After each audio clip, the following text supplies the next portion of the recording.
மேற்கு வங்கத்தில் கைது செய்யப்பட்ட ஜெய்ஷ்-இ-முகமது பயங்கரவாதி முதலமைச்சர் சுவேந்து அதிகாரியின் வீடு, அலுவலகம் உள்ளிட்ட இடங்களை கண்காணித்தது விசாரணையில் தெரியவந்துள்ளது. மேற்கு வங்கத்தில் கைது செய்யப்பட்ட பாகிஸ்தானை சேர்ந்த ஹமீம் முண்டலின் சிறப்பு அதிரடி படையினர் நடத்திய விசாரணையில் அவர் ஜெய்ஷ்-இ-முகமது பயங்கரவாத அமைப்பை சேர்ந்தவர் என்பது தெரியவந்துள்ளது.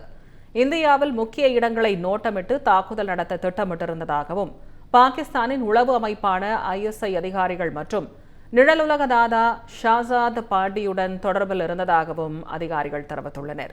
மேலும் முதலமைச்சர் சுவேந்து அதிகாரியின் நடமாட்டத்தை கண்காணித்து அவரது பாதுகாப்பு ஏற்பாடுகள் குறித்த தகவல்களை சேகரிக்கும் பொறுப்பு ஹமீமுக்கு வழங்கப்பட்டிருந்ததாகவும், முதலமைச்சரின் பல்வேறு நிகழ்ச்சிகளில் அவர் கூட்டத்தில் ஒருவராக கலந்து கொண்டிருந்ததும் விசாரணையில் உறுதியானதாகவும் தெரிவிக்கப்பட்டுள்ளது.